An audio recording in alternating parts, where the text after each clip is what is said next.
Alright, Ranveer Singh's first A-rated film in a 15-year career, his big screen comeback after a 2-year hiatus, a running time of 214 minutes, making it Bollywood's longest film in 17 years.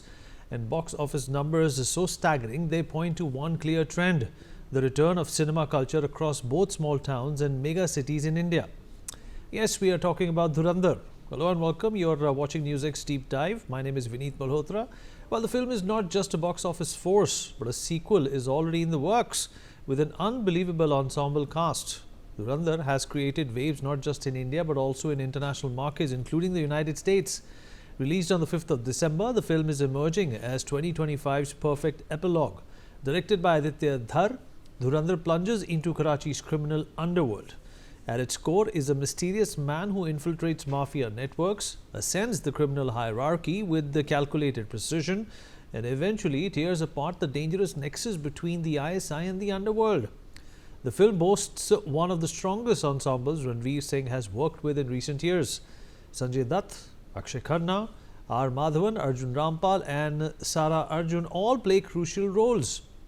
Now let's talk about numbers. Well, as of 15th of December, Dhurandhar has stormed into the 500 crore club worldwide, entering its third week in theatres. The film has maintained strong momentum and shattered multiple box office records both in India and overseas. By day 10, the film had clocked Rs 351 crores net at the Indian box office, with domestic gross collections touching Rs 420 crores. Overseas markets contributed around Rs 110 crore, taking the total worldwide gross to Rs 530 crores in just 10 days. In the process, Dhurandhar surpassed the 10-day collections of major blockbusters including Jawan, Pushpa 2, Stree 2 and Animal. The film opened strong with Rs 28 crores, becoming the second highest opener of 2025 and beating Sayyara on day 1. The first weekend added nearly Rs 75 crores, and while weekday numbers saw a marginal dip, the hold remained solid. Even on its first Monday, the film earned Rs 23.25 crores, and the second week began on a high with Rs 32 crores, followed by a strong Saturday at Rs 53 crores and a massive Sunday collection of Rs 59 crores. Dhurandhar even outperformed Pushpa 2 on the second day, further cementing its blockbuster status. Despite being banned in several Gulf countries including Bahrain, Kuwait, Oman, Qatar, Saudi Arabia and the UAE, the film's performance in the United States has been remarkable. It has emerged as one of the top 5 most watched films at the US box office, a rare feat for an Indian action espionage drama.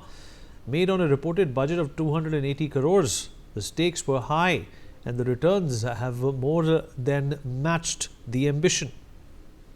Perhaps the most striking impact has been seen in Jammu and Kashmir. The film has registered houseful shows across multiple centres, including smaller towns like Shopian and Pulwama, regions where theatrical exhibition was historically limited. Supported by small format theatres operated by multiplex chain Sitara with the seating capacities of 100 to 150, Dhurandhar has reignited the demand for big screen cinema in the region, proving that content can travel where infrastructure is limited. So why is Dhurandhar striking such a big chord? Well, the film draws inspiration from real life events involving geopolitical tensions. 1999 Indian plane hijack, 2001 Indian Parliament attack, 2008 Mumbai attack, covert operations conducted by India's RAW associated with Operation Leari, and the crackdown on gangs and criminal syndicates in Pakistan.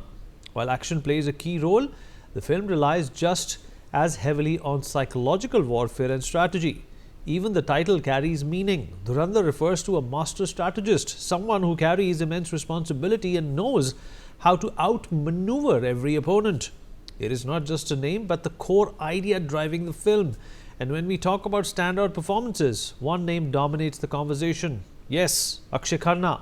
He commands the screen with minimal dialogue and controlled expressions. His most popular scene, where he breaks into a dance with the playing Bahraini song Fasla playing in the background, is actually improvised. He was not directed to that, but he broke into that dance, inspired by his father Vinod Khanna, whose video in fact is going viral on social media. The internet simply cannot get enough of the entry song. Fasla, the track has become a cultural wave, with audiences replaying the scene, recreating the walk and flooding social media with reels. In fact, badminton legend Saina Nehwal recently posted a video on Instagram showing her and her father, I beg your pardon, dancing to this song. Fasla is a Bahraini rap track by Gulf hip-hop artist Fliparachi, originally released in May 2024. The term roughly translates to fun time, hype or party, which adds an interesting layer of irony as it plays over the dramatic clearance of a villain. The aggressive beats, heavy bass and Arabic trap style give the character an instant larger-than-life personality. Another track from the album that outstands is Ishq Jalakar Karwan. It has also emerged as one of the most talked about moments from the album. It arrives in the film as an intro song for Ranveer Singh. A part of the song was also used in the end. It is directly inspired by Na To Karwan Ki Talash Hai from the 1960 film Barsat Ki Raat. Composed by Roshan with lyrics by Sahir Ludhianvi. The original Qawwali is widely regarded as a landmark in Bollywood music. The original featured an extraordinary lineup of voices including Mohammad Rafi, Manna Dey, Asha Bhosle and Sudha Malhotra. Interestingly, as per early reports, Dhurandhar was set to be Major Mohit Sharma's biopic. Despite denial, Sharma's brother Madhur approached the Delhi High Court seeking a stay order on the film. The court did not issue a stay order. Instead, it directed the CBFC to expedite its certification process and carefully consider the objections raised by the soldier's parents. The censor board gave Dhurandhar a go-ahead and concluded that the film has no connection with Major Mohit Sharma.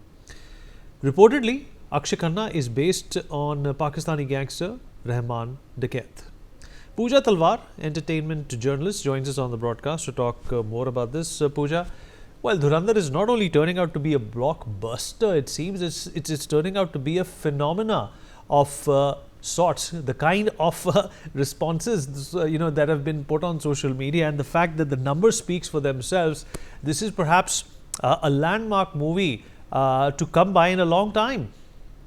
I absolutely agree with you, Vineet, and I was listening to you and you have hit all the points, all the notes. And I remember the screening, the media screening was just cancelled hours before because, the whole negative rhetoric and, people already writing its obituaries before it was released. So the makers had decided that they won't go ahead with the media screening. And then it was open to the public.